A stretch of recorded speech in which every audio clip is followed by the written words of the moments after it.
Hello, everybody, and welcome to another spoiler podcast on a new release movie. I am Connor Nielsen. Joining me, as always, is the Comics Kid 2099. How are you doing, Comics Kid? I'm doing very well, Connor, and yourself? I'm all right. It's a good morning here in Portland. Spring is the best season, and today we are talking about Godzilla versus Kong. Comics Kid, why don't you tell us a little bit about this movie? Okay. Chronologically, this takes place shortly after the previous Godzilla movie. I've forgotten the name of it, so I'm alternatively going to call it Kingdom of Monsters or King of Monsters. But this ropes in Kong Skull Island into this universe. So this is now the fourth movie in what people are calling the Monsterverse. It has the lady who was in The Prestige and Iron Man 3. It's got a security guard from the Joker movie. It's got Stranger Things girl, early edition guy. And basically, this is a movie that contrives a reason for King Kong and Godzilla to fight each other a little bit. And that's the movie. We will be spoiling things, but first, Connor, you are a much bigger monster fan, specifically kaiju, giant monsters. You are a much bigger kaiju fan than I am. So I am curious what you thought of this movie. Yeah, so going into this movie, I was not very excited. While I have been a lifelong kaiju fan, um, I did like Gareth Edwards' Godzilla movie, when it came out. I have not been a big fan of very many other kaiju movies in the preceding years because we got Kong Skull Island, which I did not really enjoy, and then we got Rampage with The Rock, which I thought was really bad, and then we got Godzilla King of the Monsters, which I thought was a soul crushing disappointment. Oh, I just realized I could have done a pun. I could have called it a skull crushing disappointment. Um, so add into the fact that Adam Wingard was going to be directing this movie, who is a director whose previous efforts I've not been too fond of. Uh, I thought the trailer looked really good for this, but I was thinking, I'm not. Based on a track record of recent Hollywood kaiju movies, I'm not down. I'm probably not going to like this. So count me as absolutely surprised and elated that I kind of loved this movie. I think it's easily the best movie in the MonsterVerse. It's the best Hollywood kaiju movie maybe ever. I thought this was just wonderful, and for someone who maybe doesn't necessarily know or care a whole lot about kaiju movies, they might find me liking or disliking these movies kind of arbitrary. I would like to get into the nitty gritty of why this one worked for me and the others didn't, but this one really worked for me. It had just the right balance of dumb and entertaining, and it smartly has a lot of monster fighting, which I am all about. So, anyways, I thought this movie was great. There will definitely be better movies that come out this year, but this one, when the year's over, this one might be my favorite. The Comics Kid, how do you feel about Godzilla versus Kong? I did not like this movie. Oh Um, man. I'm also not as much into kaiju as you are. I'm like Fox Mulder. I want to believe that there is one out there that is just like perfect for me, but a lot of times I'll watch these and there's just something that's not working for me. A lot of times it's a different something that's not working for me with each of these movies. But the whole time I was watching this movie, I was just kind of dumbfounded by how much it wasn't working for me, based on how much everyone else seems to really love this movie. I seconds into this movie, I had to pause because I was taking like a huge paragraph of notes about how much this movie already didn't make sense to me. And so, I should point out, I have not gone back and rewatched any of these movies. I did rewatch Kong Skull Island maybe 6 months ago, maybe a little longer than that. But I don't have any of the previous movies in this universe fresh on my mind. So some of the questions that I will have for you going forward are going to be legitimate questions where I'm actually confused, and then some of the questions I have are instances where this movie just failed me as someone who's just a casual viewer, and I could have, helped that if I had done some homework before watching the movie, but I feel like you shouldn't have to do homework to really get what's going on here. But I guess why don't you talk about specifically what worked with this, and it'll probably be impossible for us to. We'll have to talk about some of the other entries because I don't think you and I talked about Kong Skull Island, but we did talk about Kingdom or King of Monsters. So we'll probably have to kind of touch base on those a little bit. But why don't you talk about the specific things that worked for you about this movie? Well, I think it's funny now that we're the opposite place where we were when we were talking about King of the Monsters, because you liked that movie and I low-key hated it. And now we flipped. We can't get it right, Comics Kid. So I guess in comparison to other monster movies, what I think this gets right is that the human plot it's basically it's solely functional. Like it is just there to have a set of things it needs to get done. It gets it done in the most entertaining of ways that it can try to do, and it just kind of gets out of the way of what you're there for.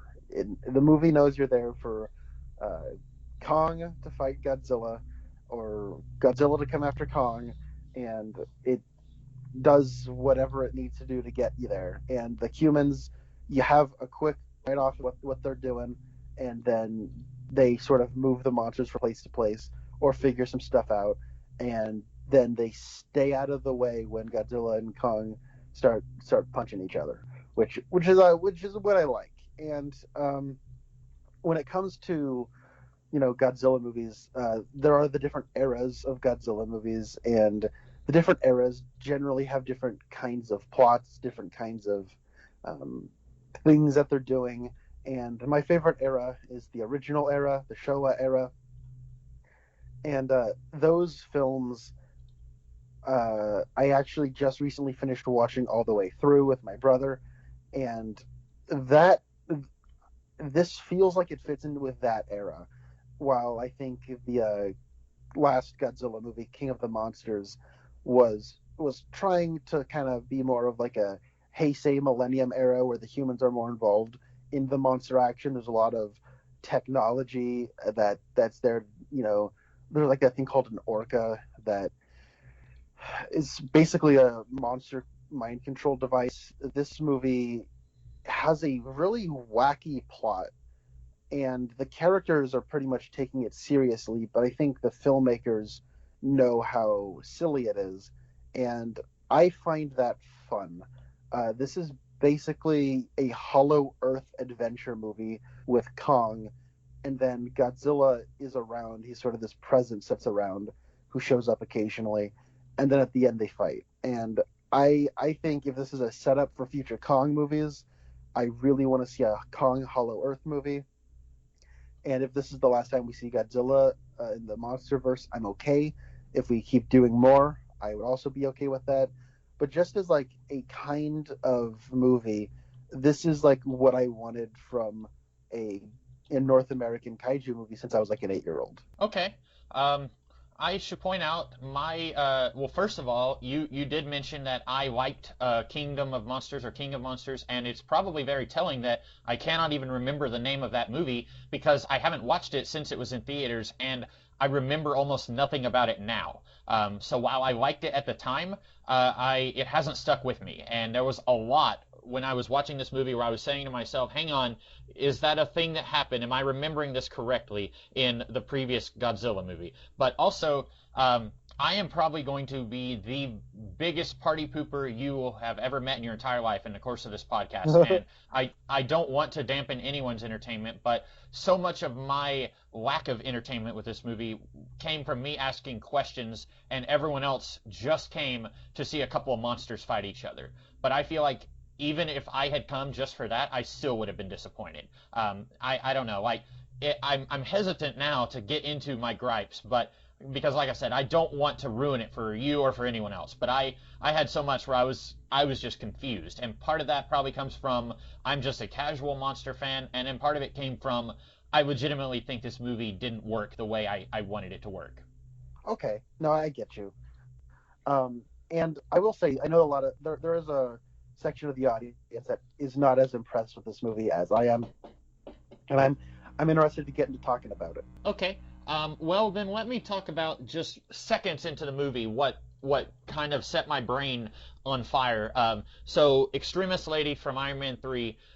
So we open on Kong Skull Island, and it's singing some song about there's a girl on the other side of the ocean waiting for me. And I thought, hey, that's kind of cute because King Kong he likes the white women, and that hasn't happened in this universe. He goes, to New York and he picks up a woman and she's in his hand, and that's a thing that happens in every other King Kong movie, but it hasn't really happened in this universe. But and then he picks up a tree, he makes a spear out of it, and he sees this little girl and she's made like a little doll that looks like him, and then he throws it, and as soon as he turns around, I said to myself, oh, he's going to be inside like a force field, like a cabin in the woods or something like that.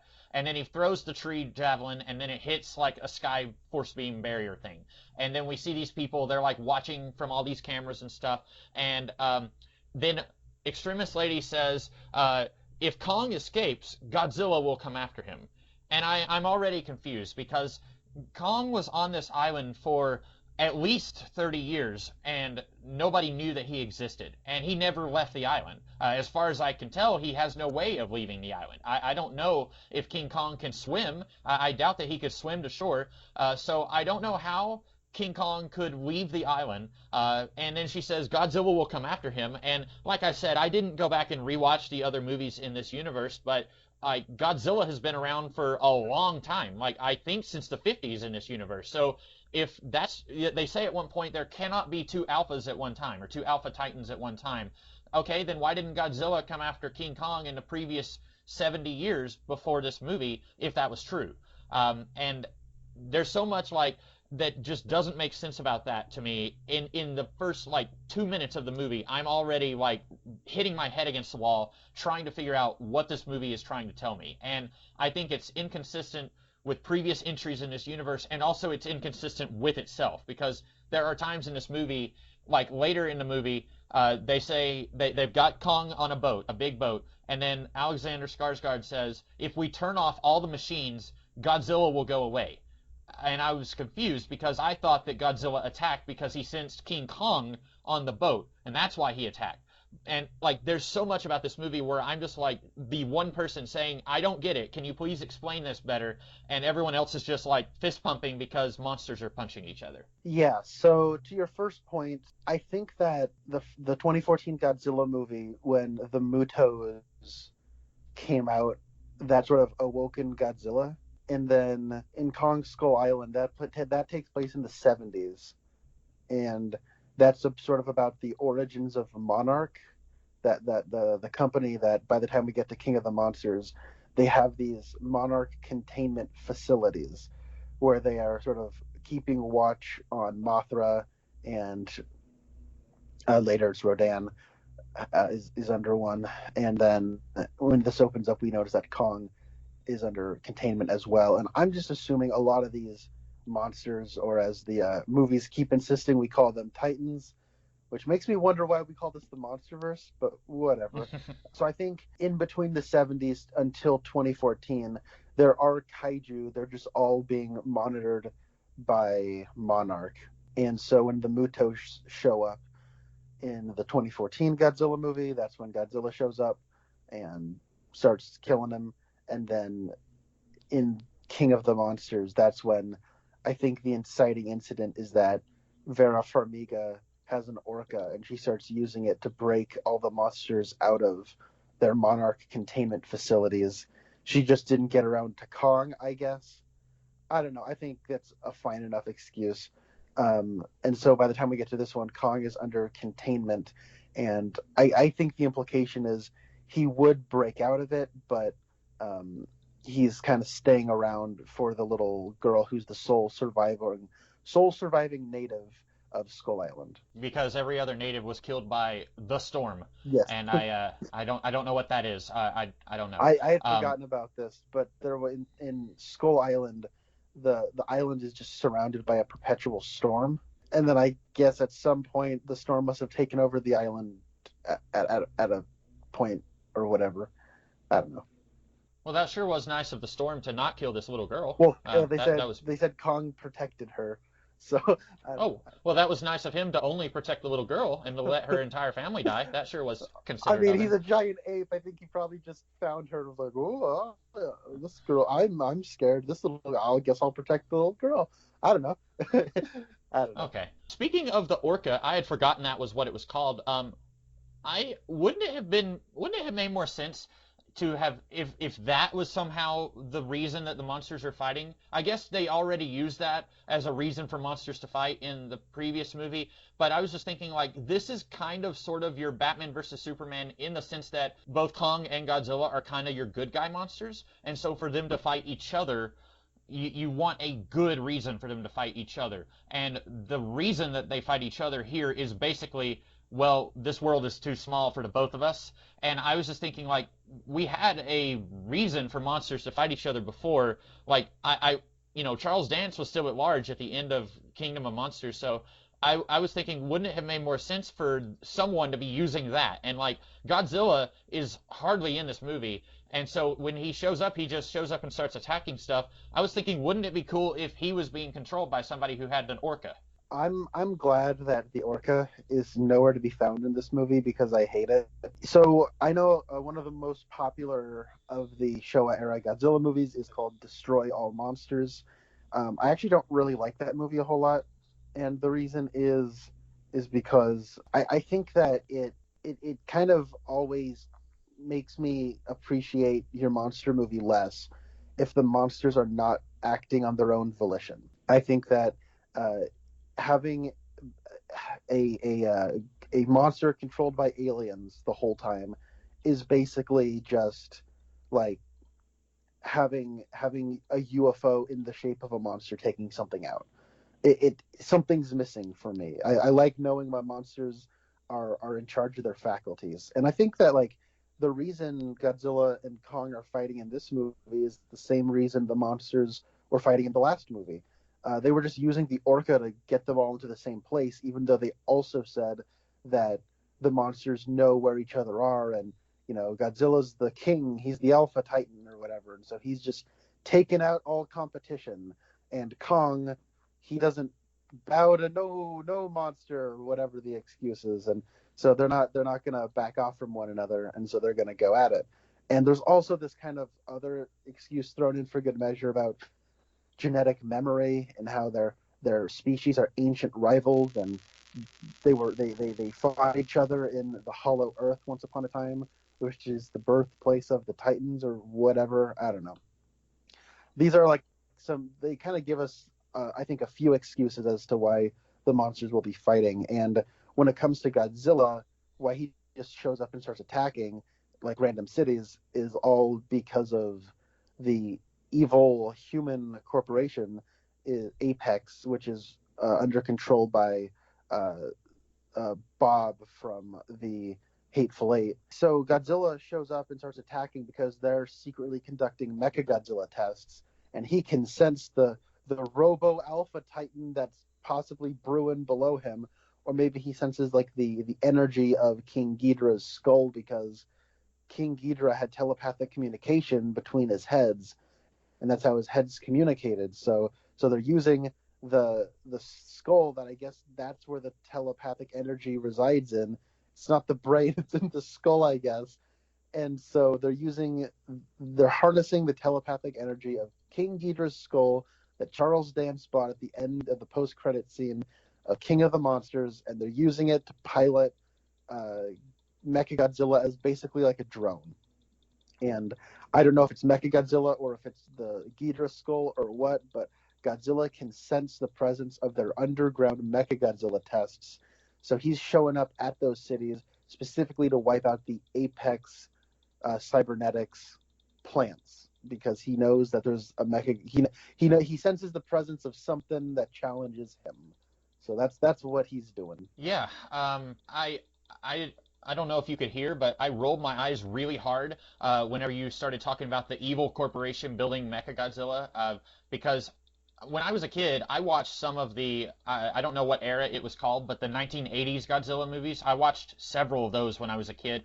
And I think Mechagodzilla was one of my favorites when I was a kid. And so as soon as I saw that this annoying podcast guy worked at Apex Technologies, I thought, oh, they're going to do Mechagodzilla. Okay. And I don't dislike the mechanism of having this robot get out of their control. I think there was a Godzilla versus Mechagodzilla movie in the 80s where they used kaiju DNA to activate the machine, and so that kind of reminded me of that. But I was so confused because Godzilla attacks Florida, and then the next thing we know, Mechagodzilla is in Tokyo, so somehow they have covertly transported this entire skyscraper-sized robot across the planet, and maybe they use their underground hollow earth tunnels. I don't know, but I still don't like that the movie is trying to frame Demian Bashir as a bad guy. 11 from Stranger Things says like Godzilla left us in peace, and now you have provoked him into war. Excuse me? Every time one of these monsters sneezes, like millions of people die. And just because Godzilla left these people in peace, there are other monsters. Like King Ghidorah was from outer space, and I don't know much about these monsters. I know there's a space Godzilla. I know there's Biolente. Like there's other creatures out there, and just because Kong and Godzilla are relatively peaceful, that doesn't mean that the world is safe. Like I think Damian Bashir building a defense mechanism that will protect the planet from monsters, that's a very reasonable motivation. But the movie is playing him like, blah, ha, ha, I'm drinking scotch, I am evil. And he says, I alone have protected this planet. It's like, no, he's not the bad guy, but the movie is trying to make him into one.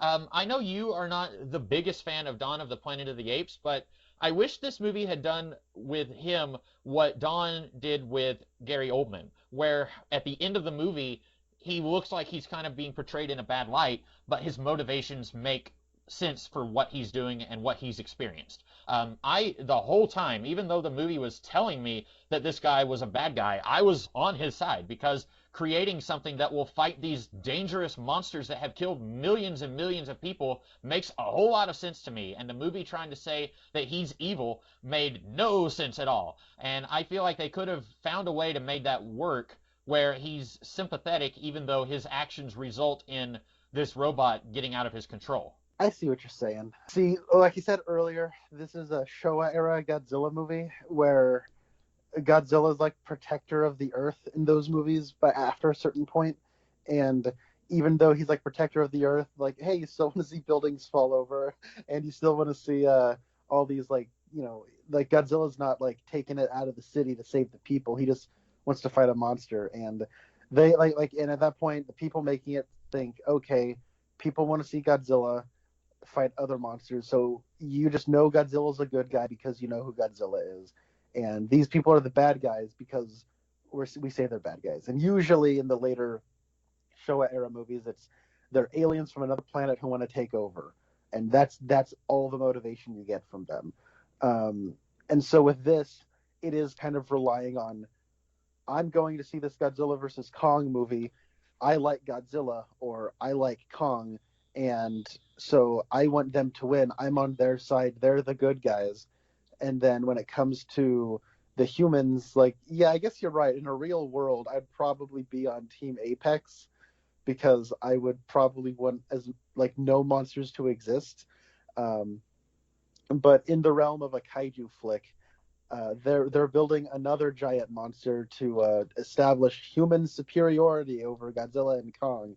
And as a Godzilla or as a kaiju movie, as a kaiju movie fan, I'm going to take the monsters over the humans every time. And so, I don't know.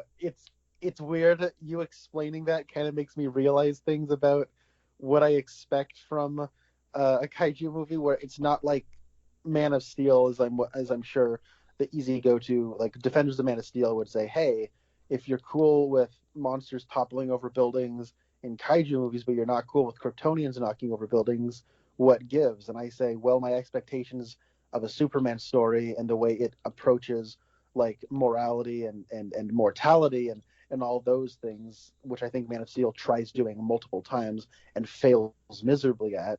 And the difference here is, they're giant monsters fighting buildings are going to fall over, and we just don't pay attention that people are dying until after the fact when we set up a new movie where a person who says very dramatically, "My family was in Hong Kong when Godzilla and Kong fought," and you go, "Whoa, I guess people did die for 5 seconds," and then you go, "Oh, hey, look, at Gigan showed up. I want to see them knock over some more buildings." It's a double standard, I'm sure, but there are also different kinds of movies that are going for different kinds of things. If this had the tone and aesthetic of the Gareth Edwards Godzilla movie, I might be approaching it with the same critical eye that I look at Man of Steel. But this is not even trying to be like that. So that's kind of where I'm coming from.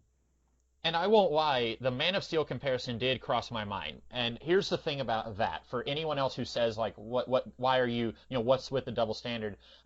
Generally, and we can talk about this later, but generally these giant monsters are considered to be like a tornado or a hurricane or an earthquake, some kind of force of nature that cannot be reasoned with and doesn't really have motivations or a mind of its own, generally. Godzilla rampages through the town, and it's like, well, yeah, people died, but you can't be mad at him because he's just a giant force of destruction. That's a comparison I have seen before.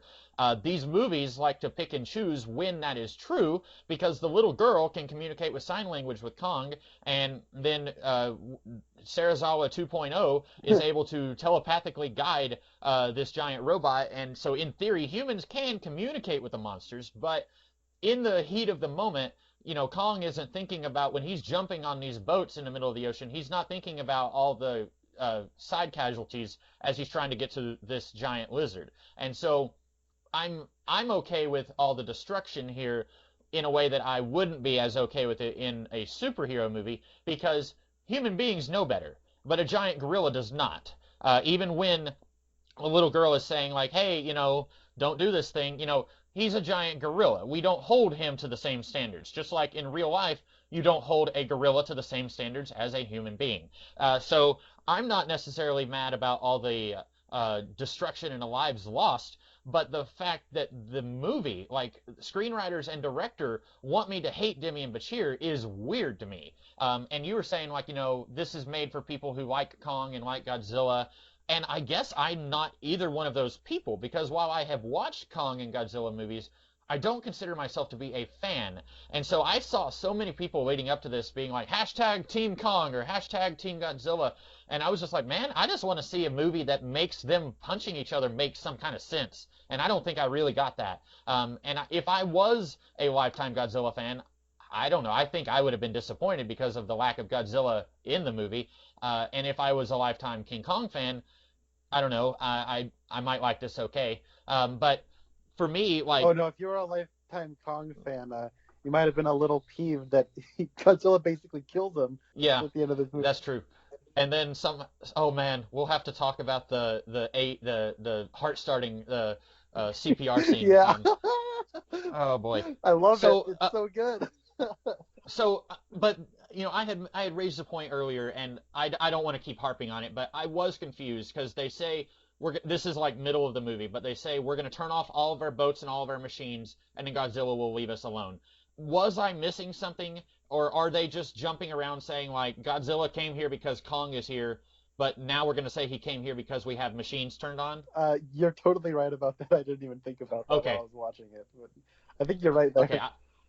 And that's a thing that if I had gone and watched this in a theater, I didn't. I watched it on HBO Max. But if I had watched this in a theater, I probably wouldn't have as many notes written down. But being able to pause and then write down extensive notes means that it's going to sound like I hated this more than I did, like under normal circumstances. If I had just gone to the theater, I wouldn't have remembered all this stuff to type it up in my notes. But that's going to be where I'm going to have some really nitpicky stuff later on. And you probably weren't like sitting at a computer ready to type up like all of your complaints. You were probably like, I'm just going to watch this. I'm going to, throw it on the big screen. I'm going to grab some popcorn, which is probably the better way to enjoy a movie than what I'm doing. And I will say, the first time I watched this movie, I did go to a theater with my brother. And it was my first time in a theater in like 7 months. So maybe I was a little biased, and also I wanted to like it. And I had popcorn, and my brother shut everyone up around us who was talking, and then God bless him, and we had a great time. So He pulled out a big laser weapon and said, "All right, everyone," he cocks it, and shut up! The monsters are about to start fighting. you're allowed to cheer and applaud when they do the cool stuff. Now shut up. Yeah, no, it was a pretty good time. And then I also, have sort of been watching it on my computer a little bit over the last couple of days, and yeah, I've been where you are though. Like I understand like when you start something up, I know there are some people who really like this, other people not so much, but there are people who very vocally enjoy this. And then you turn it on and then immediately you're like your brain just starts questioning everything you're looking at and you're like, what? Mm-hmm. Why, huh? That's how I was about King of the Monsters. So I completely sympathize. And you said that you kind of grew up liking the 80s, 90s era of Godzilla. That's the Heisei series. And yeah, no, like King of the Monsters is very much made for people who like the Heisei series of Godzilla movies, I think, Mm-hmm. anyways. And so with this, I feel like it's made for like me, and like so I know that there's like stupid things about it that don't make sense, and is it a dumb movie? Yeah, yeah, I know it is. um, Well, well, and I should point out, like, you and I didn't really like Dark Phoenix, the swan song of the Fox X-Men movies, but then I went back and watched it later, and I had a good time. And I will not say that it's a good movie, but I still enjoyed it the second time I watched it. I enjoyed parts of it the first time I watched it, and so I am certainly not the Roger Ebert sitting in my chair telling you why, like, you're a fool if you like this movie, because I also have my weaknesses, and I don't want to make it sound like I am like, wearing my jacket and smoking a pipe. You know what I'm saying? Like oh, there absolutely. there are there are other movies where I'm definitely where you are now with this one. And I think if anybody listening to this goes back and listens to us talk about movies, we've been doing this for years now. Hmm. You and I, we generally agree on just about everything, but Yeah. our expectations and the way we enjoy things are pretty different most of the time. And Hmm. so when we have an instance like this, where like a kaiju movie, as much money as it costs to like faithfully bring that to the big screen in like America in the modern day, it is a very specific niche thing. And Hmm. and there are different kinds of kaiju movie, and because there are different kinds of kaiju movie, there are different audiences that different kinds attract. And so the expectations and the desires of the audience is going to kind of differ from person to person, because I want a really goofy cheap 60s movie with state of the art effects, and that's exactly what I got.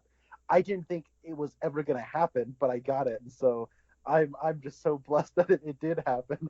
But if it's just too goofy and like the inner logic just completely breaks apart for you, like I get it. Hmm. It like I've been there. So you mentioned earlier that like in the next movie they may have someone who says like my family died when Godzilla, did a triple bypass kick on the robot.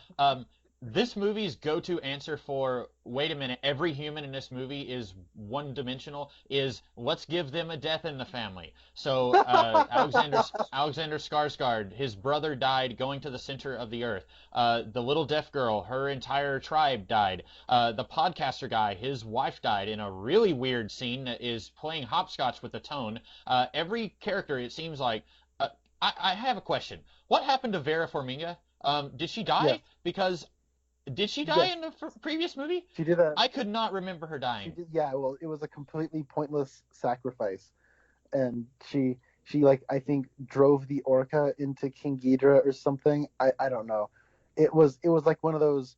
I think I remember I was listening to our King of the Monsters podcast, Hmm. and you had said that you had left to go get a refill on soda because you had gotten like you kind of splurged for the soda, and you were like, I'm gonna get my Yeah. money's worth here. So you went out, and then you came back in, and like Millie Bobby Brown was crying, and Kyle Chandler was holding us. So It's no wonder you didn't Yeah, remember it. You didn't see it. So, that's like the. By the way, when I go to the theater, I never get snacks or a drink because I know I'm gonna have to pee like 10,000 times. But I remember having a sore throat when I went to see that movie, so I wanted to have something to kind of soothe my throat a little bit. And you're right. I remember I was like, well, if this is gonna have to put out a mortgage for this soda, then I might as well get like 10 refills. But yeah, that you're right. I walked out a few times, so I could have you could have told me that she went to prison for working with terrorists, and I would have believed you. I didn't remember, like, because well, they do mention that's her. that's one of the things that like pissed me off about that movie was like she is basically like one of the most morally reprehensible people in the history of Godzilla movies, and then it's like she gets the easy out. She's like, oh crap, if I live through this, I'm gonna have to go to. You know what? I love you, daughter. There's something really important I need to go do. Bye, love you, and then she kills herself. I'm gonna go get cigarettes. I'll be right back. Yeah. But like they show her picture here at one point. Somebody has like the bulletin board with who is it that has am I thinking of something else? Someone has like the bulletin board with her. No, it's Millie Bobby Brown. She's got like she's trying to figure out the identity of the podcaster, and she has a picture of her mom from an article, a newspaper article, I think. And they had that, and then Demian Bashir said like, "Oh, you're Vera Farmiga's daughter." And so the whole time I kept thinking like, did she die or did she just really not want to be in this movie and they just didn't reference it? But yeah, that explains why I didn't remember seeing her. But yeah, just about every character in this movie, if we want to make like the audience like shorthand for you like this character because someone they know died. But I was just like, yeah, but and this is a weird thing where like I don't know what the right balance is between human drama and monster fights because the Godzilla 2014 movie, I know everyone hated that movie because there's barely any monster stuff in it compared to other monster movies, but you got a whole lot of not Evan Peters, the other Quicksilver, and his relationship with his dad.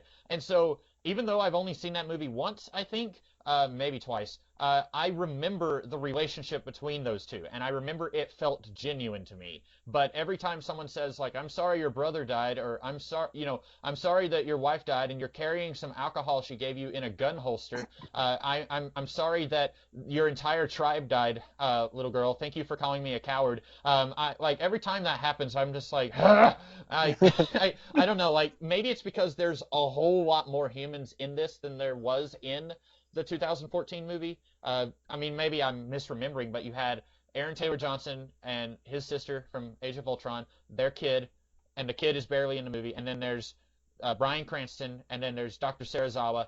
And I'm assuming the Dr. Serizawa in this is related to the Dr. Serizawa who died in the previous Godzilla movie, but maybe not. I don't know, because they don't reference Ken Watanabe's character from the previous movies. They just have a new guy whose name is Dr. Serizawa, right? Yeah, I in my head canon, I'm sure this is explained in a deleted scene, but my head canon is that he's just mad that his daddy liked Godzilla more than him, so he's piloting an anti-Godzilla to kill Godzilla. Yeah, you're right. Everyone is like sad because somebody they knew died. I didn't even think about that. That's great.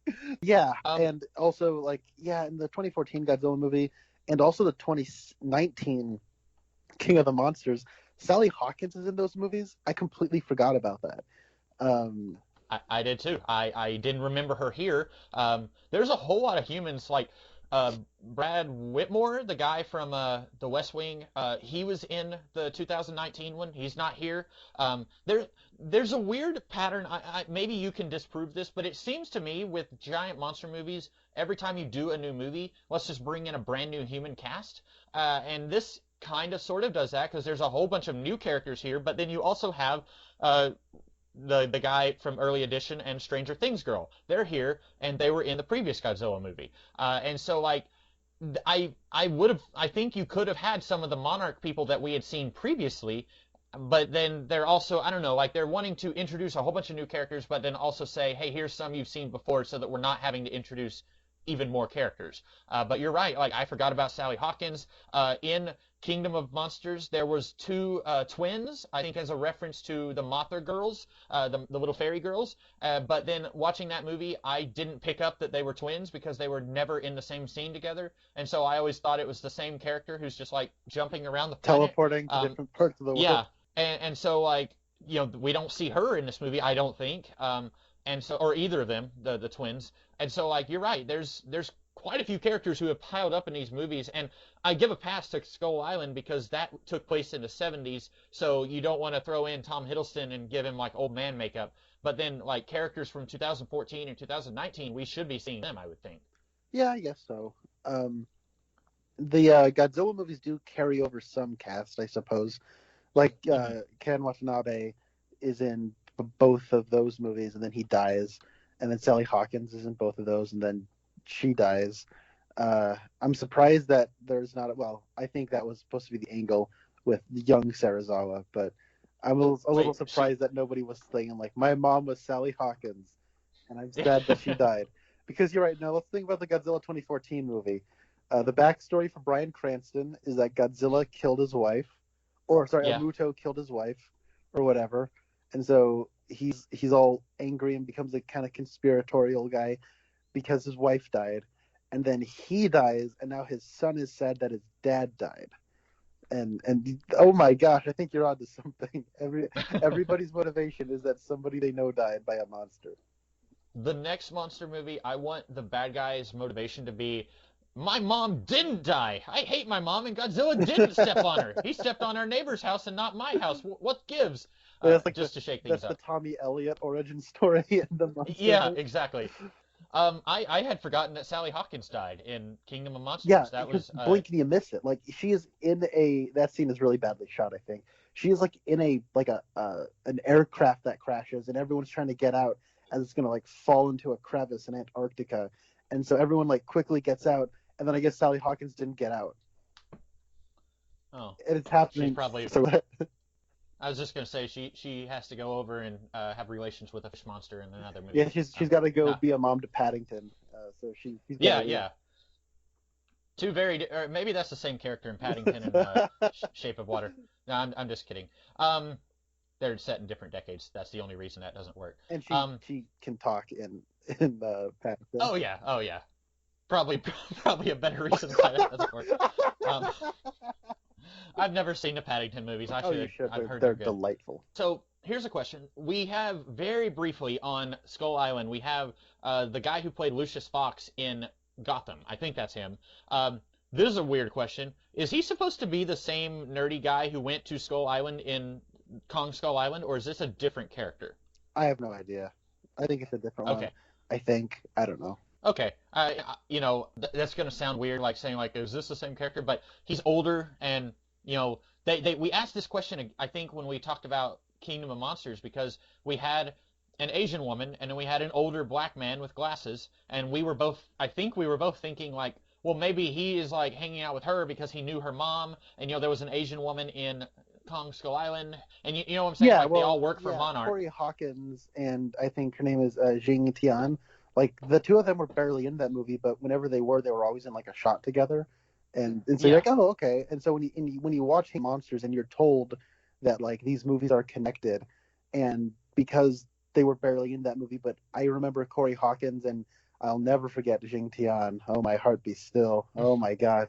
Anyways, I remember those two actors were in that movie, and when you say that these movies are connected, and in King of the Monsters, when you have like an older black gentleman and an older Asian woman, like in a scene together, you're like, oh, hold on. I remember those two actors were in Skull Island, and if these are all connected, and they worked for Monarch back then, and they work for Monarch now, are these the same characters? Because they're in the movie for like 4 seconds of King of the Monsters, and you're like, oh, like your mind goes for a second, but I guess they're not. So I guess similarly here, you're like, well, I remember Corey Hawkins was in Skull Island. Skull Island's all about kind of the origins of Monarch, and this is somebody who works for Monarch, and we kind of push in on them as they say their exposition in a certain way that signals that maybe you should know who this is. Also, you're looking for those connections because we are saying that all of these movies are connected. Yeah.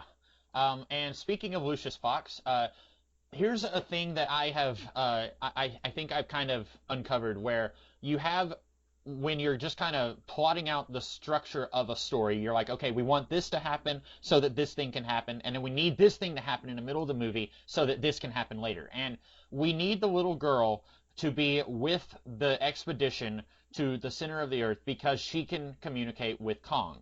But Extremis Lady from Iron Man 3 does not know that at the beginning of the movie. And she tells, I think, either Alexander Skarsgård, she tells somebody, like, oh, her entire family died, so I vowed to protect her. So I'm asking, like, as a not parent, wouldn't it be a really good idea to leave your daughter with Lucius Fox? Say, hey, I'm going with Alexander Skarsgård. This could be dangerous because we're transporting a 500-foot tall gorilla.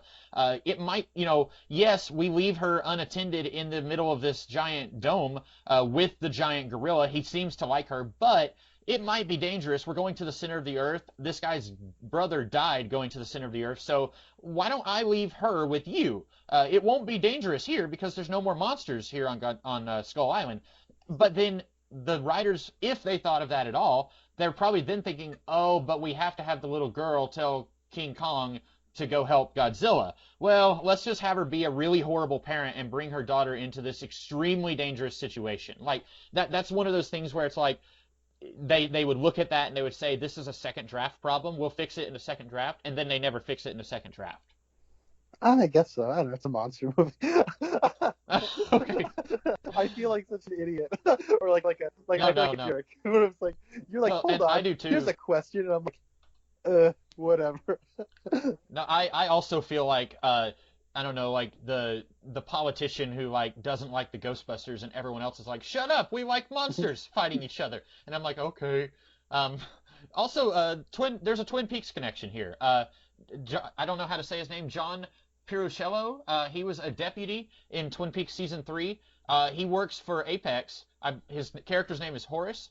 He's the one who he was about to eat the apple, and the podcaster guy was like, "Hey, GMO apple," and he was like, "Hand sanitizer. Look, I made hand sanitizer." That white guy in that scene, that was, I think, the evil deputy Chad. I think it was Chad. Oh yeah. In Twin Peaks 3. I didn't recognize him when I was watching the movie, but then when I was going through looking at the cast, I saw that I had already clicked on his name in the past. And I was like, when did I? And I looked, and I was like, oh, it's that guy.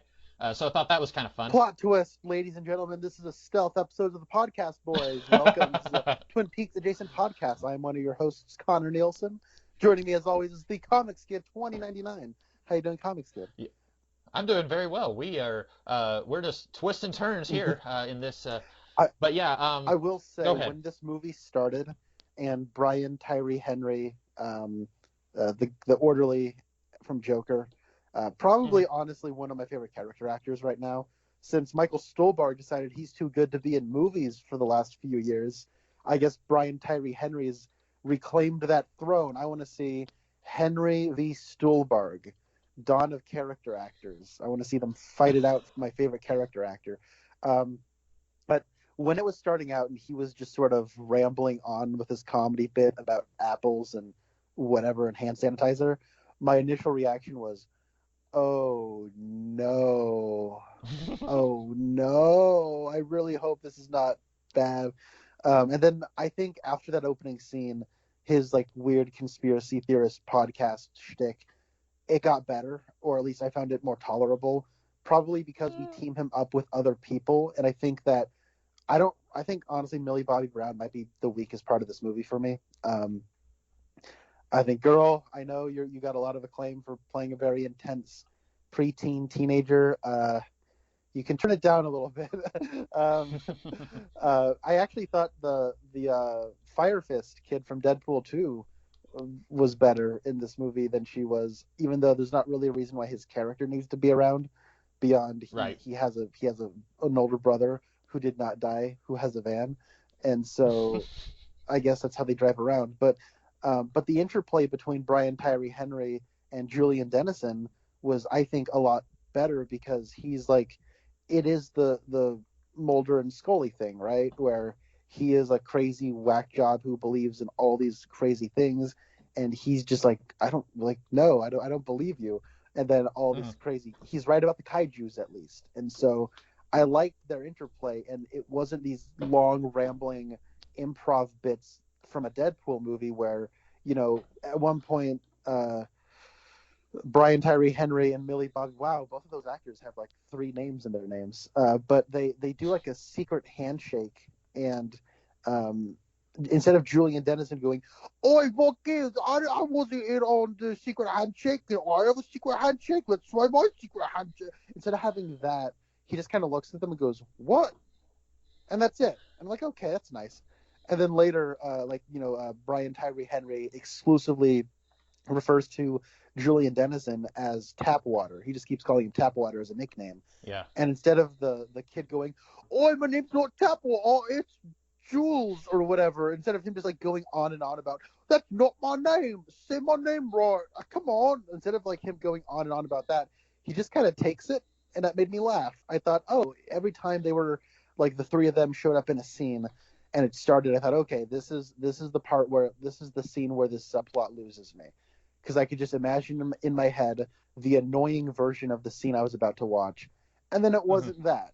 And I actually kind of chuckled a couple of times as well. So I don't know. I like the Kong subplot with the Hollow Earth more, but I did not hate the Godzilla subplot.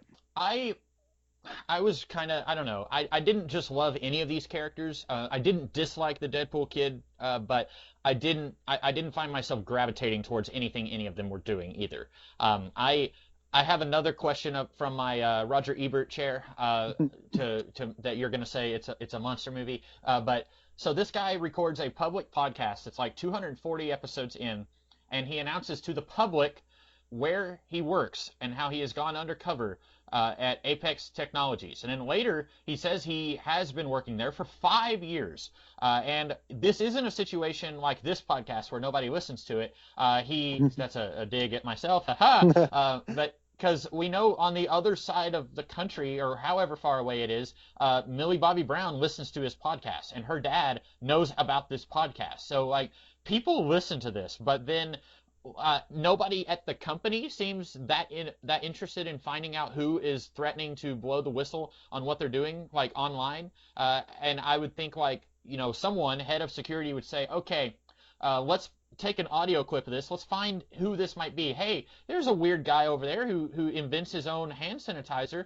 Let's go ask him, like, hey, how you doing? Oh, you sound exactly like this guy on the internet who's threatening to blow the lid off of this entire company. You're fired. Like, I was thinking the whole time, like, as soon as he said, like, episode 242 or whatever, I'm going in and I'm going to blow the lid off the whole place. I thought, is this a public podcast? And it is. And then later when he says he's worked there for 5 years, I was shocked that somehow all of this made it into the same, like, confluence of events in this movie. Yeah, it is kind of a weird thing, and that's something. Yeah, you're right. It's really silly, and if the company operated like a real company, this wouldn't happen. But I think in the world this movie occupies, which is a different world than the 2014 Godzilla movie, then I think I would be more critical of that aspect of it. But I think that the movie, does a good enough job of sort of being like a bit of a cartoon or a Showa Era Godzilla movie, where I'm a little more forgiving of those kinds of stupid aspects of it. Mm-hmm. I know I'm jumping around, but go ahead. Oh, this is a movie where Kyle Chandler talks to Millie Bobby Brown and he says, "Come on, take it easy on your pops," or something like that. And like, I was just kind of giggling at like the dialogue like that. And you talked about how Brian Tyree Henry, like, giving the backstory and how his wife died, was just like playing hopscotch with tone. And you're absolutely right. So when like the music drops out, he's like, "It's from my wife. She died." Like, me and Spencer just started giggling hysterically in the theater, because it's like, I know what they're doing. They're like pretending like they have any kind of emotional stakes. But you see, the thing what that scene is actually doing is it's like, what is the plot function of this scene? Oh, he's introducing this flask that has some like whiskey in it. That's the whole reason that scene exists. And that's so that like later in the movie, Julian Dennison can like spill all the liquids over the Mechagodzilla computer. And that's it. Yes. So that's what I like, though, is that like every scene with the humans, Like, there's not an overblown emotional angle like there was in King of the Monsters, where Vera Farmiga and Kyle Chandler are divorced because they have a kid who died and Godzilla killed their kid, and now they're on opposite sides of this monster war, and the whole world is just shaking and falling apart for Millie Bobby Brown. It's like a divorce drama where like the monsters are metaphors for like different parties in a divorce almost. Like, it's so overblown and ridiculous, and they all go running through the rain to hold each other in the middle of like monster destruction that we keep cutting to them, and it's like, good God, like, just get over yourself, movie. You're not interesting. And so this one, it's like, okay, like I said, it's a Showa era movie. It's purely functional. This movie is less than 2 hours long. I think it is absolutely the right length for it, and it's all about the function. Okay, your brother died going to the Hollow Earth. Yes, he died because of the gravity. Okay, we have machines that will not have that problem with gravity. Okay, now let's go. Like, that is like, it's not really caring and lingering on the human drama. It's all about like the functionality of their backstory and how we can explain what's happening now in the plot. Yeah, and I again, they've looked at people's complaints about previous movies. People did not like that we focused so much on the humans in the 2014 movie, so we have to put more monster stuff here. But we also can't just have a literal 2-hour runtime of Godzilla and Kong punching each other, because that would be very expensive to make, and also I assume some people would get bored with that eventually. So we have to have some human stuff. So you're right. Like, they're probably looking at what the masses want, and they're trying to appeal to that audience. And it's just, for me, mostly not really working. I don't. I don't think I hate any of these characters, but also I don't really like any of them either, because I don't think there's much to like. I hear what you're saying. And that's the thing about what I think is what, if you're going to make Godzilla 1954, you have decent characters. Like, I think what's his face? I keep wanting to call him Dr. Mifune, but that's the doctor from Terror of Mechagodzilla, who's played by the actor who played Serizawa in the original Godzilla. But Are you talking about the other love interest for the woman? no. So sorry. Yeah, there's Dr. Yamane. That's the doctor I'm thinking of. But then there's Ogata the sailor, who's played by Akira Takarada, who's in just a ton of these movies. And then there's Dr. Serizawa, and there's what's her name, Namiko. Yes, I watched it a week or two ago. Those two names, I splashed two names together, because in Godzilla versus Monsters Zero, Nick Adams' love interest is Miss Namikawa, and what's her face? I can't believe I'm forgetting the lady from the main girl from the original Godzilla movie, because Spencer and I quote one of the Raymond Burr lines all the time. So I feel shame. I'll rip a corner off of my kaiju card and hang my head in shame. But anyways, the point I'm making is, if you're trying to make a movie like that, the characters are important. And the original Godzilla movie is interesting because it's shot very like matter of factly, like almost like a documentary. It's really procedural, and it's very I can't think of the word, but it's really cool. And so like the human drama is really kind of dry, and it's not like a Roland Emmerich movie. And I think that's kind of what I got from King of the Monsters, where they're just trying to lay it on really thick how emotional what you're watching is. And with the original Godzilla movie, it's like the human drama does feel a little insignificant. And then as that movie keeps going on, that's kind of the point where there's a love triangle technically at the center of that movie, but like all parties of the love triangle are kind of like, oh yeah, I guess we're in a love triangle. I guess it doesn't really matter because there's a giant monster destroying everything. Whatever. And then like Dr. Serizawa kills himself and is like, yo, Ogata, take care of my woman for me. Bye. And then he dies. But moving forward, like you can do the other thing that the human plots in these movies are supposed that they've done, that I think they've done successfully, is, all right, we've got 20 minutes of guys in suits hitting each other on miniature sets, and we've got to fill up at least another hour of screen time. So what do we do? And so what they do then in, I think, the best ones is they come up with a human plot that is entertaining enough to pass the time by. My sweet, sweet, beloved Invasion of Astro Monster is about astronauts who go to Planet X, which is a moon in Jupiter's orbit, where they meet aliens and they explore space, and then it turns out that the aliens have secretly been invading Earth the whole time, and they take possession of Godzilla and Rodan and King Ghidorah, and they have mind control rays, and they start destroying everything, and it's really fun, and they are able to stop the mind control rays because the brother the love interest of the sister of one of the astronauts creates a supersonic rape whistle that is able to deactivate the rays of the mind control aliens. And then Godzilla and Rodan beat up King Ghidorah, and it's really fun. Like, it's just like they come up with something crazy. And even like something like Godzilla versus the Sea Monster has a really fun plot that kills time until you get to the monsters. And eventually the monsters show up in the plot in a way that works well enough, and it's fun. And I think that this movie does a similar thing where the monsters are more involved in the plot than what I just described. But like the Kong subplot is all about it's sort of like a Hollow Earth exploration movie. And I was kind of surprised we did that, because we kind of brought up Hollow Earth theory in Skull Island. We allude to it in King of the Monsters because Godzilla has like an underwater house.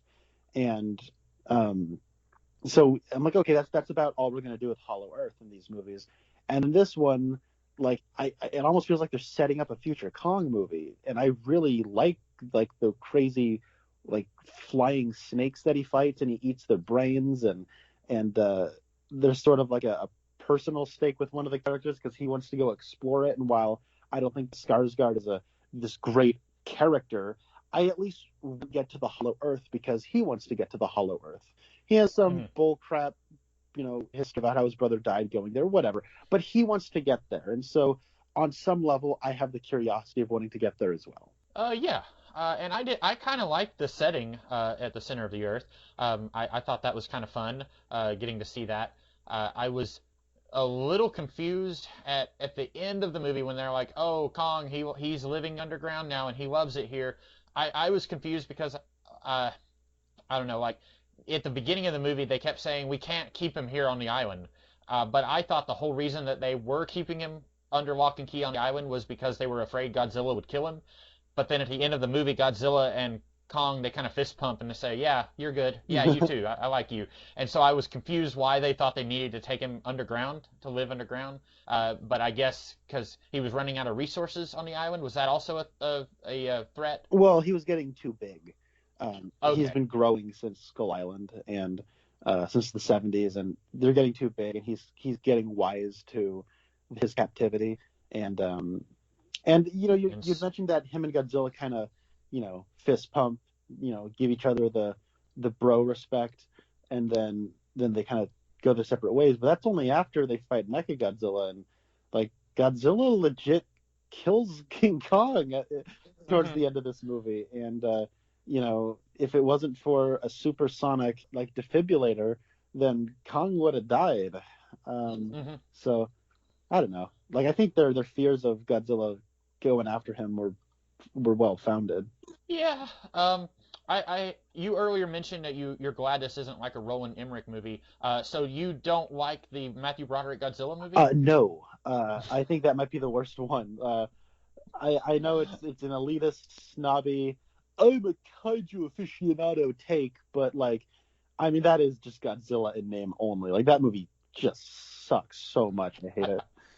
I think even people who have never seen a kaiju movie don't like that film. I was mostly just joking. I wanted to see if I could release the Kraken. You want the Kraken? Here it comes. I know there are some people who have nostalgia for that movie. They like it because they saw it as a kid. Really? Let me tell you my experience with that. Oh yeah, no, like there are a lot of there are people that I talk to regularly who have fond memories of that movie.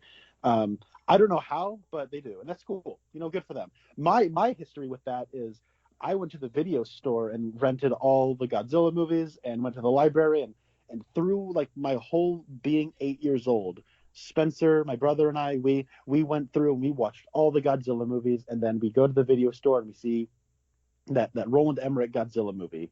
The cover of the DVD has like the eye on it. He's like, bigger is better, which post your jokes in the comments below. And then it has like Godzilla, and you're like, ooh, this is going to be awesome.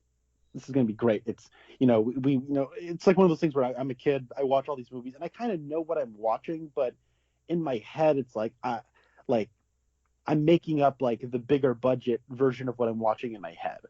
And I think a lot of people who like Power Rangers have a similar thing.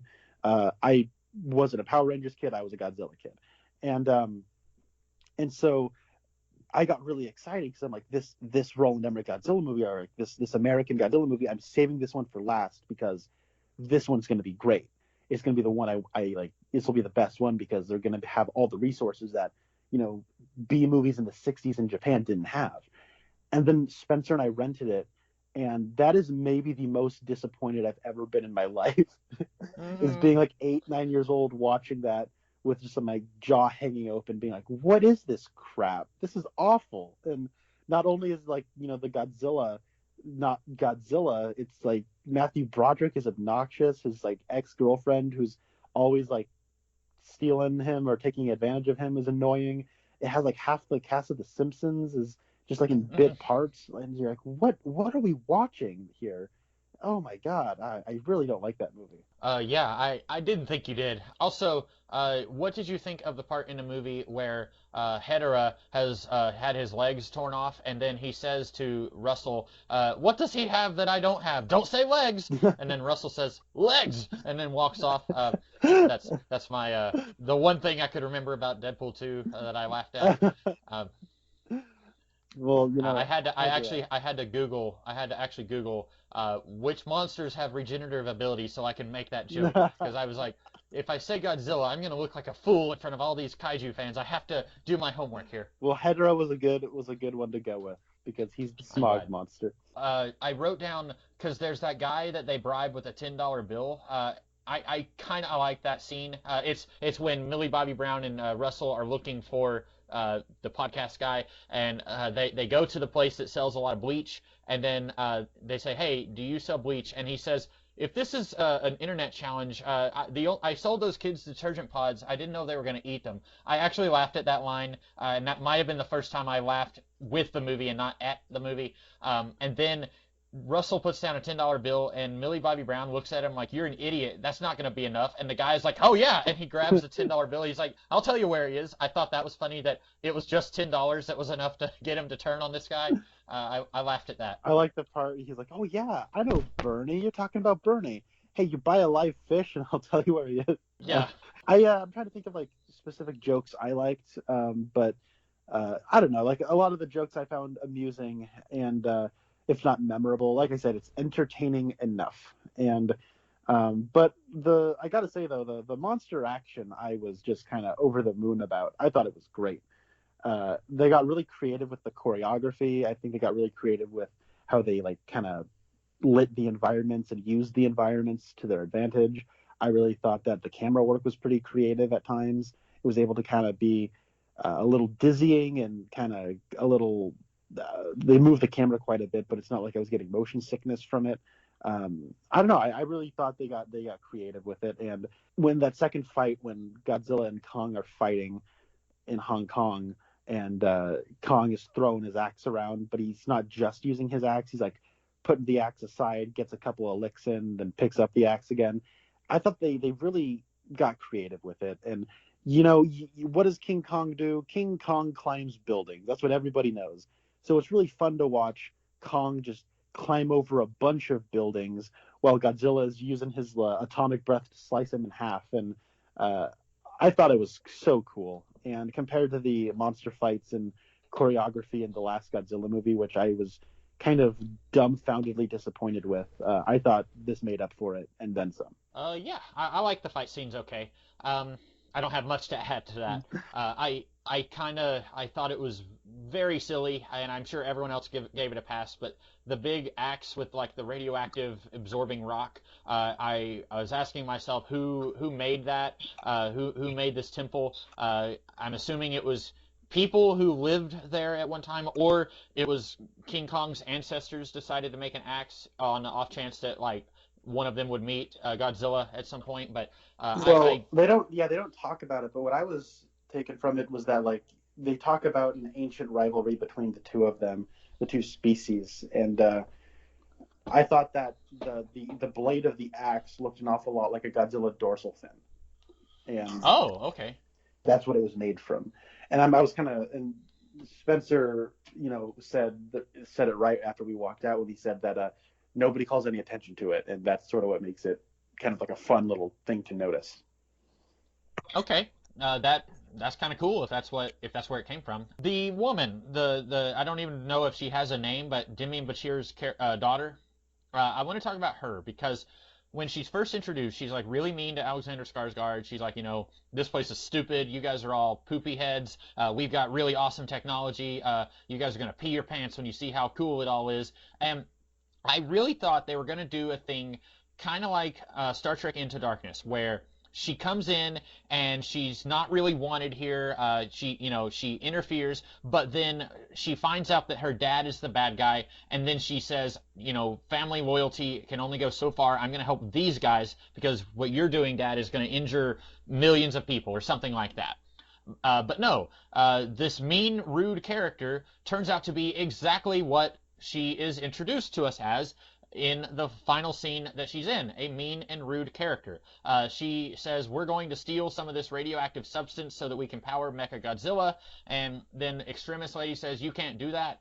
And so even though earlier in the movie, when the boat was getting capsized, this mean lady was like helping the little mute girl. She was helping her out of that room that they were locked in. Now she's like, all right, point your guns at the mute girl.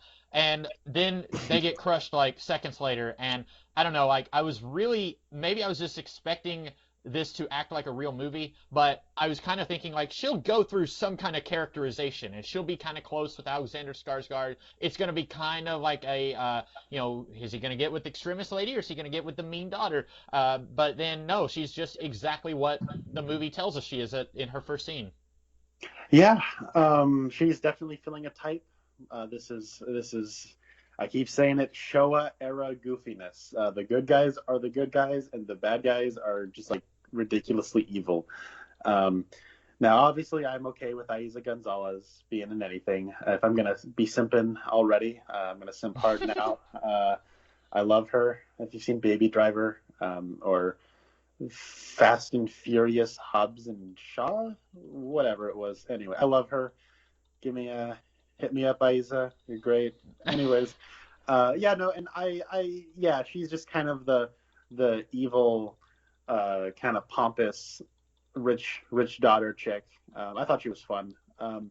And I don't know if she was like legitimately talking about like murdering the little girl, or if she was just kind of trying to use that as leverage to get Kong to do what they wanted. I think either way is fine. It's like we're at the point in the movie where she needs to be like irredeemably evil. So even if she did something good in a shot earlier, we're just gonna forget that now because she's evil. But they already had what they wanted though, because the little crab drone thing, it had pulled some of the radioactive substance, and then somehow they were able to like transport that to Tokyo where her dad was. So at that point they already had what they wanted, and they outnumbered Extremis Lady and daughter by like 1-1. And so like pointing the gun at the girl, if anything, would only get Kong mad at them. So I wasn't really sure why she did that. I think they wanted the axe because it was all supercharged with the stuff. Okay. I don't know. But then, okay, because then Godzilla conveniently blasts a hole down to where they are, and that's the reason that the fight starts. Like if Godzilla hadn't done that, I have no idea how they would have gotten Kong back up into the surface to carry the axe too. Like if they said, hey, we're gonna point a gun at the girl and bring her up, King Kong probably wouldn't have grabbed the axe. He probably would have just charged at them. So yeah, that sure is convenient that Godzilla attacked them when he did. That part in the theater, I like howled with laughter and applause. That this movie, like I was like, hey, man, they're gonna have to go all the way back to the portal. They'll have to get out at Antarctica. They're gonna need to go all the way back to Hong Kong. That's quite a journey, man. We're like most of the way through this movie, aren't we? And then Godzilla just like blows a hole into the middle of the earth with his atomic breath. Um, Yeah. I thought that was just hilarious, and I was like, yeah, oh, okay, sure, I guess that's how you can do it. And then they just start roaring at each other, start playing telephone through the hole, and they start roaring at each other through the hole. I don't know. Hmm. I see that stuff and I giggle and I say that's great. Yeah. Pretty goofy, but like you said, it's a giant monster movie, so it's to be expected. Also, time for another round of me being pompous. So at one point when Godzilla is getting ready to attack the boats that Kong is being transported on, the mean daughter lady, she says, "Why don't we dump Kong? Because he's here." Godzilla's coming toward us because of Kong. So she says, "Why don't we dump Kong?" And then extremist lady says, "Why don't we dump you instead?" And then immediately she turns around to Alexander Skarsgård and says, "We got to get rid of Kong. He's the reason that Godzilla is coming here." And I was thinking, like, are you kidding me? She just said that. You're being unnecessarily rude to her. Like, I get that she's like an antagonist, but she had a pretty valid point, and you just yelled at her for it, and now you're saying the same thing. Yeah, yeah, because she's an evil person. Comics kid, she's a hypocrite. Yep, I guess so. Um, I was a little curious because Alexander Skarsgård said to Extremis Lady that Skull Island, you always theorize Skull Island is Hollow Earth somehow risen to the surface. So I understand that this is one of those things where they said we need this to happen so we can do this later in the movie, and they want to have a fight on the ocean next to some giant like aircraft carriers. So they need to transport King Kong to Antarctica, and so they have to do that. But they mentioned that if Skull Island is kind of like Hollow Earth but on the surface, my thought was, why don't we just drill from Skull Island and then we won't have to transport Kong on the boats? I was wondering why they didn't just do that. That's a good point. They don't bring it up. If I had to play defense for something that's not actually in the movie, I would say that you need a portal to go to the Hollow Earth, and this is just like the Hollow Earth rose up, and so like drilling down, you wouldn't actually hit the Hollow Earth. You would just kind of drill in the ground indefinitely. Okay, that's fine. And the movie could have said that, and I probably would have bought that. Mostly, I just have like little nitpicks. Actually, I have one legitimate complaint. At the end of the movie, you said you kind of like the interactions between the Deadpool 2 kid and the podcaster, but I didn't really like at the very end. These guys are like, "Well, we're gonna try and shut down Mecha Godzilla so that Kong and Godzilla will be safe." And at that point, I want all human characters to be completely removed from the plot. Like, once it's a three-way between these monsters, I just want to see the monsters, and I did not want to see the humans participating in the fight. And then, Deadpool 2 kid takes the beer and like pours it on the machine, and that somehow stops the drill tell on Mechagodzilla. And I thought, oh, so did they just like shut down the robot? But then no, because Godzilla and Kong are fighting it, but it's still moving. Like, I could see it still moving its arms and legs, even though the drill tail has been shut down. And so I didn't really need or want the humans to be participating in the fight at that point. I would have been fine with, once the fighting starts, don't cut to Deadpool 2 kid, don't cut to Millie Bobby Brown, just show them way over here, and then when the fighting's over, then they can be walking through the streets and she's looking for her dad or whatever. Yeah, well, I think that if I had to compare this, and I'm not just saying this because I didn't like this in King of the Monsters, but in King of the Monsters, the humans are involved in like all of the fights. You cannot have like 5 seconds of monsters fighting without cutting away to the humans doing something. And it became like really frustrating when at the end, or towards the end of the second act of that movie, Kyle Chandler turns to the camera and says, "It's about time we got involved in the action." And I'm like, no, please, God, no. You guys have been at the heart of the action this whole time. Why can't you just act like a human in a kaiju movie and just sit on the sidelines and go, wow, whoa, and that's it. Like, come on, please. And then with this one, like the most the humans have to do is that Millie Bobby Brown and Brian Tyree Henry and Julian Denizen are just sitting around a computer pressing buttons going, how do we stop Mechagodzilla? And that's it. And so I was okay with that because it was overall menial and minor. And you know what? I said I had forgotten one of my favorite jokes. My favorite joke is when the kid pours the booze all over the computer, and then Brian Tyree Henry says, "Oh, come on, now I gotta die next to you and sober." Hmm. I thought that was a pretty good one. Yeah. Speaking of Mechagodzilla, I kind of hated the way he got his name. This reminds me of the TV series The Flash, where Vibe, whatever his name is, Ramon, I think, Just go his Ramon. only reason, yeah, his only reason for being in the show is to give characters their comic book name. So like, oh, he runs fast, and his costume is the opposite colors of the Flash. So what if he's a reverse Flash? Like that's his entire reason for being in the show. In this, the podcaster guy says he's like a Robo Godzilla, and then the Deadpool 2 kid says no, he's Mecha Godzilla. And I just was like, oh, screw you. Like I don't like I get it. Like that's what he was called in the 60s and the 80s, but I don't think we needed to have characters in the movie referring to him by name. I was okay with it, like okay, we the audience know that it's Mecha Godzilla. Let's just move past that. And you're not the only person I've heard kind of make issue with the name drop. I don't know. I thought it was fine. I think I'm in the minority there, but yeah, I don't know. So Mechagodzilla itself is not a great Mechagodzilla design. I think that the original Showa era design is maybe my favorite movie robot. It's just a perfect design. But I think the O2 one with like the shoulder cannons and the really long tail is also a pretty good looking one. That one is made from the skeleton of the original Godzilla, who that got killed with the oxygen destroyer, which is pretty cool. And this one is just kind of a little thin. It doesn't have much of a body on it. I'm a little surprised that it didn't just like get blown over by a gust of wind or when Godzilla just kind of pushes it. But okay, that's fine. I still liked Mechagodzilla pretty well in this.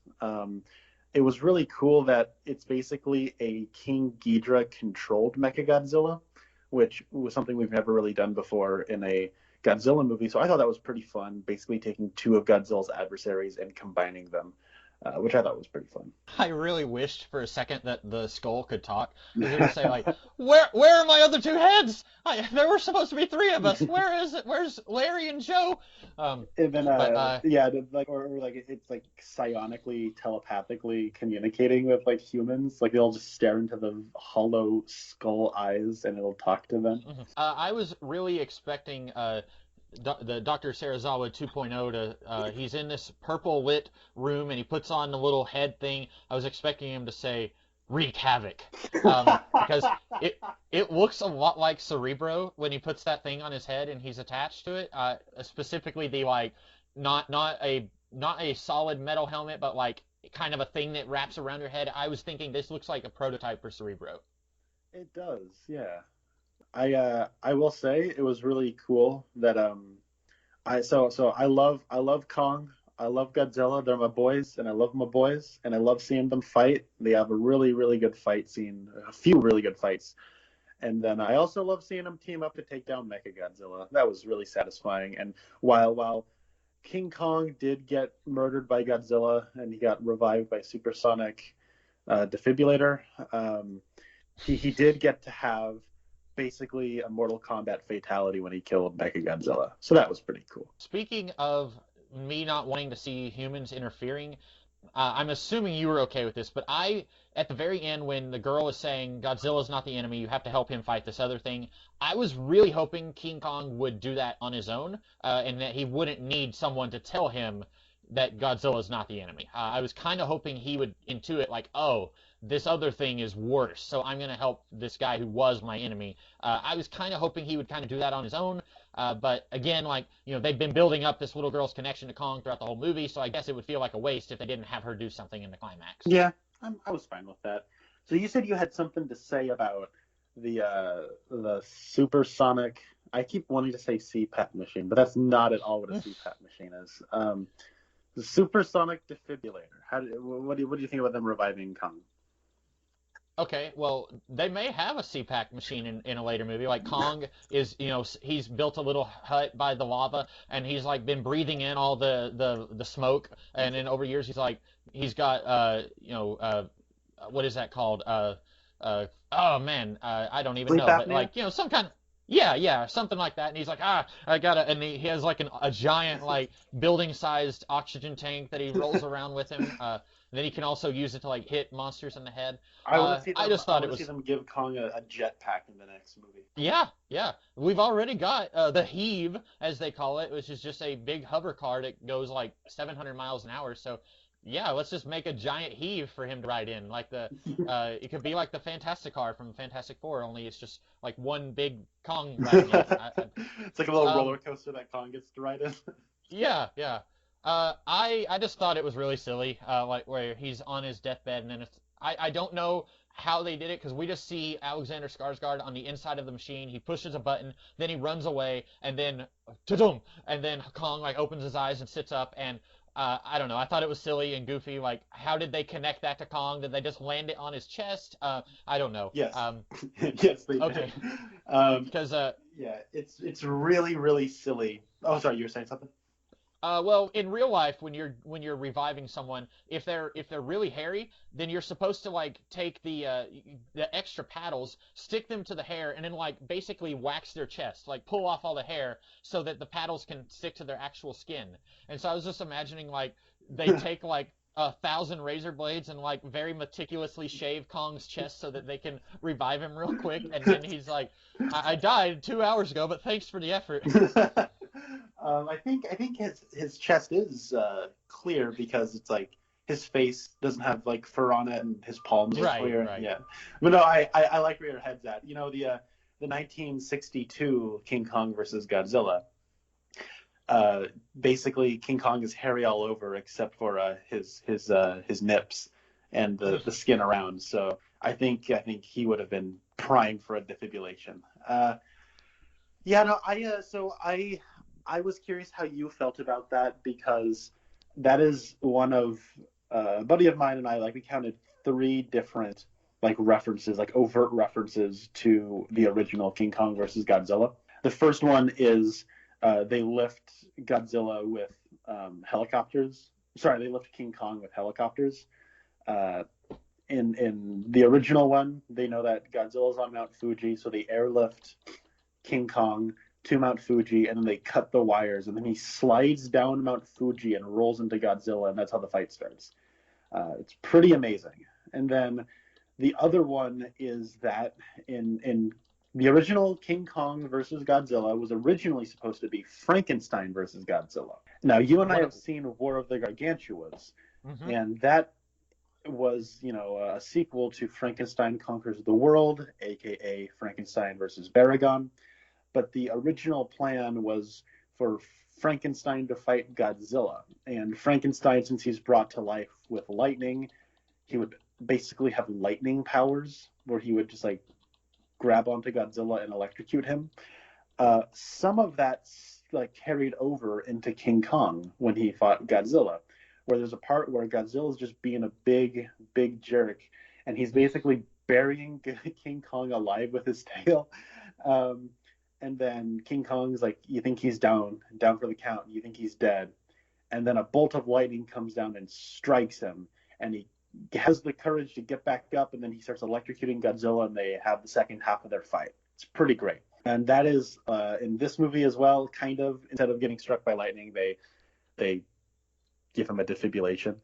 And then the third reference that I was able to catch was in the fight of King Kong versus Godzilla in 1962. King Kong picks up a tree and shoves it into Godzilla's mouth as he's breathing fire, and it backfires on Godzilla, and then he's able to fire a fiery tree at King Kong, but that's all that comes out, and the atomic breath goes back into Godzilla and gives him heartburn. I think that's just my speculating. And then in this movie, when they're fighting, King Kong takes the butt end of his axe and he shoves it into Godzilla's mouth as he's about to breathe fire. So 3 fun little references to the original. I was okay with that. Yeah, I think I knew about the tree thing after I saw the movie, but you had told me about the lightning stuff from that movie before, and I had just completely forgotten about that. So yeah, I was on board for those references, even though I have not seen that movie. I was kind of hoping that King Kong, after getting a supersonic defibrillation, would get up and run at Mechagodzilla and kill him just by touching him and sending an electric current all the way through him and then depowering him, basically giving him electrical powers. But I'm okay with the awesome, awesome Godzilla King Kong team up. I had one final nitpick, and this is a reference to Kong Skull Island, so you may like this or not. In Kong Skull Island, the guy from Step Brothers, whose name I can't remember, he says, these creatures, I call them skull crawlers. And then Loki says, why? And he says, I don't know, it just sounded cool. You know what? It was cooler in my head. You know, there's a whole joke about it. In this movie, Eleven from Stranger Things, she says, they have skull crawlers. Why does Apex Technologies have skull crawlers? And in my mind, I immediately thought, why does this teenager in 2020 know about what a World War II veteran in the 1970s called these creatures on a remote island that nobody in the world knew about? Because I'm trying to, in my mind, I'm trying to like piece together the timeline of events. So this island was basically remote. Nobody knew about it. And then John Goodman and Samuel L. Jackson, they bring the soldiers there. Everyone dies. And then Loki, Captain Marvel, they have a little debriefing scene with the two Monarch scientists. And they're saying basically, hey, there's going to be a Kong versus Godzilla movie in a few years. And then in this movie, Monarch has set up a station there. So at some point in between Kong Skull Island and this movie, everyone on the planet knows what the guy from Step Brothers called the skull crawlers, I guess? Yeah, I guess so. I don't know, that's just me being a curmudgeon again, because I was like, how did she find out about that? Did she watch the movie Kong Skull Island, like, right before this? Well, I think the implication is that, you know, the Monarch people, I don't know, if Brie Larson and Tom Hiddleston got debriefed, they would be like, there are creatures on there called skull crawlers. And they just started calling him that too because John C. Reilly called him that. Mm-hmm. And then that just kind of stuck over the years as Monarch grows bigger and bigger over the years. And then Millie Bobby Brown, her parents worked for Monarch. So I don't know. Okay, that's probably a good explanation. I'm just imagining now, like, after a 6-hour debrief where, like, they're like, yes, he called them skull crawlers. We don't know why. It doesn't make sense. And then the scientists are like furiously writing this down. Like they probably had some really boring science name in mind for these things, like, you know, some really long, like 16-syllable dinosaur name, and they're like skull crawlers, yeah. And like everyone at Monarch unanimously is like skull crawlers, yeah. That's a good idea. Let's do. And then like 50 years later, that's still stuck. Instead of calling them a hollow earthiosaurus, they call them skull crawlers. So that was all I had to say about the movie. Did you have any other thoughts on the film? I liked the music. I thought when Kong running around the Hollow Earth, it honestly sounded a lot like the Blade Runner music, which is a big plus for me because I think the Blade Runner music is the best movie music there is. So I like that. You might be the first human being on the planet to compare this to Blade Runner. Maybe. I hadn't seen Blade Runner in years, so I did not make that connection. But now I'm kind of curious. I want to go and listen to the soundtracks and put them together. You said you think they're going to do like they might do another Kong movie set in the Hollow Earth? I would love them if they did do that. Right now, the way the contract stands with Toho, this is all they had agreed on. They had agreed to give Godzilla to Legendary Studios for 3 pictures, and they decided to make Godzilla King of the Monsters, and Godzilla versus Kong, and so they can do more Kong if they want to, but I think they need to renegotiate, and a lot of that renegotiation is all reliant on the returns at the box office of this movie, which I think is pretty cool because apparently King of the Monsters was a bit of a disappointment and did not perform as well at the box office as they wanted it to. But this movie is, in the pandemic era, doing quite well. So, that's considered to be a good profit if it was, you know, people going to the theaters like they used to. But So this is kind of like a Spider-Man in the MCU scenario, basically. Yeah, apparently. Okay. And so then my next thought is I'm assuming this will do well enough that they will probably do some kind of follow-up, but I'm just curious, like, if Kong is now living happily ever after under the earth, how will they find a way to get him on the surface? Because presumably they will want some humans, and they won't keep the whole thing in Hollow Earth, I wouldn't think, but maybe they will. But I'm trying to think if there was anything else that I had to say. Oh, what was your opinion on apparently Godzilla went and killed all the monsters in between this and Kingdom of Monsters? Were you okay with that, or were you upset? See, I must have missed that detail, because I know that he's been killing people who have been challenging him, but I mean, they already made a punk out of Rodan, and I don't appreciate that. Mothra is dead. King Ghidorah is dead. What other monsters was there for him to take out? Like a stupid mammoth? A Muto? I don't know. They're like, when they say like the other monsters, you can always just like have in a later date Anguirus show up, or you can have another Rodan or another Mothra and just be like, oh, this is a new one. It's basically the same thing, but we're just calling it a new one. Yeah, that's easy to do, I think, because Mothra was born in the previous Godzilla movie. So if they wanted to do a Mothra movie, they could just say, hey, here's another pupa that turns into a new Mothra or something like that. But I don't know if they specifically said Godzilla went and killed all the monsters we saw at the end of the movie, but the fact that Extremis Lady says if there's, there can't be more than one Titan on the planet at a time, that's why we're hiding Kong. I think some people are taking that to mean that Godzilla went and killed all those other monsters. Well, at the end of King of the Monsters, they all bow to him, and he roars. And I thought like the implication was like, okay, any monster that does not submit to Godzilla is, because like that's the thing is Godzilla doesn't kill Kong when he thinks, well, when they submit and he doesn't fight back. Which I know is kind of weird that all of a sudden he was there for King Kong and he wasn't there, but then he leaves once the boat's shut off. But I think that like he doesn't, I don't know, like he's not like the second the credits started rolling on King of the Monsters that he just starts murdering all the monsters and we just don't see it. But I don't know. I think that the implication is a little different, but maybe if I go back, I could hear the dialogue. It might just confirm that no, there literally is no other monsters on Earth. Godzilla just murdered all of them, which would be kind of weird, but yeah, you can always change that in a future movie. Well, and if they did say, like, those guys are all dead, and if they did do another Godzilla movie, which I didn't know that this was like a possibly limited engagement with Godzilla, there's still a whole lot of monsters that they haven't used yet. Right? Like I mentioned Biolente, Hedorah, Space Godzilla, which I would want them to call him something else than Space Godzilla, but, there's a bunch of them that you could still, like, have show up if they wanted to continue this gravy train. Yeah, I say we're ready for it. Just straight up do aliens. Do an alien invasion plot. Have people that are just humans wearing like silver leotards, and they're secretly like space monkeys in disguise, or space cockroaches in disguise, or Seatopia people in disguise, or whatever. And I say do it.